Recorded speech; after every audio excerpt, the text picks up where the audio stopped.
প্রথমে এই লোকটাকে দেখো, আমি তো মনে করেছিলাম কোনো হিন্দি সিনেমার নায়ক, তারপরে দেখলাম না না, এটার নাম হচ্ছে মাসুম শেখ, মাসুম কাকা। এই কাকা প্রথম জীবনে কি করতো জানো, ট্রেন বাস দাঁড়িয়ে সেখানে নাচ করে হ্যালজিং নিয়ে ভিডিও করতো, তারপরে পাখি টাকির সাথে খাবার খেতে খেতে একদম হঠাৎ করে ভাইরাল হয়ে যায়, তখনই কাকার ভাগ্য খুলে যায়। আর ওই যেসব মেয়েগুলা মানে একটু উচ্চ প্রকৃতির, মানে ভাইরাল হওয়ার নেশায় তারা মা বোন স্বামী সন্তান ওসব কিচ্ছু মানে না, কাকার গায়ে এসে পড়ে, আর কাকার তো ভাগ্য খুলে যায়, কি বলবো। কাকার মুখে তো এখন খুব হাসি, এখন কাকাকে আবার অ্যাওয়ার্ড দেওয়া হয়, দেখো গলায় মালা পরিয়ে, তারপরে কত মানে অ্যাওয়ার্ড দিয়ে কত সম্মান জানানো হয়। কিন্তু এই কাকার ভিডিওগুলো দেখেছো, এক এক দিন এক সুন্দর কচি কচি নারীদের নিয়ে কখনো পিঠে তুলে, কখনো বুকে জড়িয়ে ধরে নানা ধরনের ভিডিও করে। কাকার আর কি দোষ, কিন্তু কাকার একটা স্বভাব হয়েছে, বুড়ো হলে আলুর দোষ, আলুর দোষটা কোনো আছে। কাকা দেখবা কোনো ছেলেকে নিয়ে কোনো ভিডিও করে না, মানে ছেলেদের নিয়ে, ছেলেদের কাউকে বুকেও চড়ায় না, পিঠেও চড়ায় না, শুধু মেয়েগুলো নিয়েই করে। তার জন্যই আমার এই ভিডিওটা করা, ঠিক আছে। কাকার প্রথম জীবনে ভাইরাল যখন ছিল না, তখন ওই রাস্তাঘাটে ট্রেন বাস দাঁড়িয়ে যেখানে থাকতো সেখানে গিয়ে মানে ওই মাইকা ভাঙা একটা মাইক্রোফোন নিয়ে ভিডিও করতো।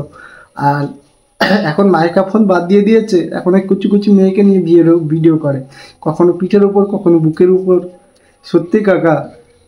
আর এইসব মেয়েগুলোর কি বলবো, এদের মানে মানে এদের জন্য আমাদের ফেসবুক, মানে ফেসবুকটা পুরো ডিলিট করে দেওয়ার দরকার।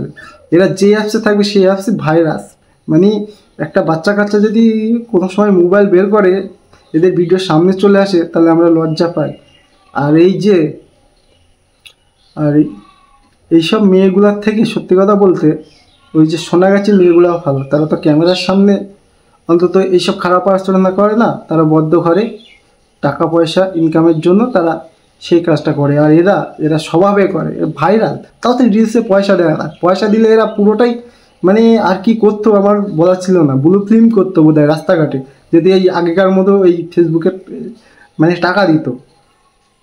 এদের আমাদের ওয়েস্ট বেঙ্গল সরকারে এদের মানে অ্যাওয়ার্ড মুখে ছুঁড়ে মারার দরকার। আর এই কাকা আর এই সব সিংড়েগুলো এত অ্যাওয়ার্ড পায়, বিরাট কোহলিও বোধহয় বাপের জন্ম এত অ্যাওয়ার্ড পায়নি, বিরাট কোহলিও বোধহয় এত অ্যাওয়ার্ড পায়নি। এরা যে অ্যাওয়ার্ড পেয়েছে, যেখানেই মেয়েটা হয় সেখানেই এদের গলায় বস্ত্র চলিয়ে দেয় আর অ্যাওয়ার্ড দেয়। এই অ্যাওয়ার্ডটা পাওয়ার আবার কারণ আছে, তার আগে নাকি আবার 400-500 টাকা করে দিয়ে তারপরে কুপন দেখিয়ে তারপরে অ্যাওয়ার্ড নিতে হয়, আর খাওয়ার জন্য আবার এরা মারামারি করে। সত্যি।